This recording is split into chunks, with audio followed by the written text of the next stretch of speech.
അധ്യായം 5. ആദാമിന്റെ വംശപാരമ്പര്യമാവിത്. ദൈവം മനുഷ്യനെ സൃഷ്ടിച്ചപ്പോൾ ദൈവത്തിന്റെ സാദൃശ്യത്തിൽ അവനെ ഉണ്ടാക്കി, ആണും പെണ്ണുമായി അവരെ സൃഷ്ടിച്ചു. സൃഷ്ടിച്ച നാളിൽ അവരെ അനുഗ്രഹിക്കുകയും അവർക്ക് ആദാമെന്ന് പേരിടുകയും ചെയ്തു. ആദാമിന് 130 വയസ്സായപ്പോൾ അവൻ തന്റെ സാദൃശ്യത്തിൽ തന്റെ സ്വരൂപപ്രകാരം ഒരു മകനെ ജനിപ്പിച്ചു. അവന് ശേത്ത് എന്ന് പേരിട്ടു. ശേത്തിനെ ജനിപ്പിച്ച ശേഷം ആദാം 800 സംവത്സരം ജീവിച്ചിരുന്നു. പുത്രന്മാരെയും പുത്രിമാരെയും ജനിപ്പിച്ചു.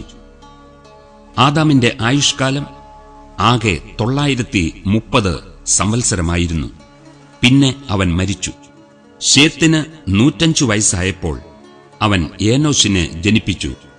ഏനോശിനെ ജനിപ്പിച്ച ശേഷം ശേത്ത് 807 സംവത്സരം ജീവിച്ചിരുന്ന് പുത്രന്മാരെയും പുത്രിമാരെയും ജനിപ്പിച്ചു.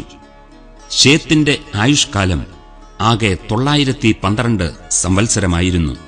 പിന്നെ അവൻ മരിച്ചു. ഏനോശിന് 90 വയസ്സായപ്പോൾ അവൻ കേനാനെ ജനിപ്പിച്ചു. കേനാനെ ജനിപ്പിച്ച ശേഷം ഏനോശ് 815 സംവത്സരം ജീവിച്ചിരുന്ന് പുത്രന്മാരെയും പുത്രിമാരെയും ജനിപ്പിച്ചു. ഏനോശിന്റെ ആയുഷ്കാലം ആകെ 905 സംവത്സരമായിരുന്നു. പിന്നെ അവൻ മരിച്ചു. കേനാന് 70 വയസ്സായപ്പോൾ അവൻ മഹലലേലിനെ ജനിപ്പിച്ചു.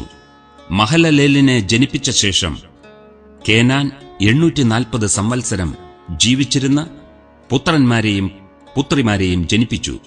കേനാന്റെ ആയുഷ്കാലം ആകെ 910 സംവത്സരമായിരുന്നു.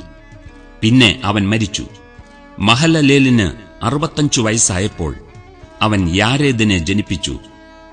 യാരേദിനെ ജനിപ്പിച്ച ശേഷം മഹലലേൽ 830 സംവത്സരം ജീവിച്ചിരുന്ന് പുത്രന്മാരെയും പുത്രിമാരെയും ജനിപ്പിച്ചു. മഹലലേലിന്റെ ആയുഷ്കാലം ആകെ 895 സംവത്സരമായിരുന്നു. പിന്നെ അവൻ മരിച്ചു. യാരേദിന് 162 വയസ്സായപ്പോൾ അവൻ ഹാനോക്കിനെ ജനിപ്പിച്ചു. ഹാനോക്കിനെ ജനിപ്പിച്ച ശേഷം യാരേദ് 800 സംവത്സരം ജീവിച്ചിരുന്ന് പുത്രന്മാരെയും പുത്രിമാരെയും ജനിപ്പിച്ചു.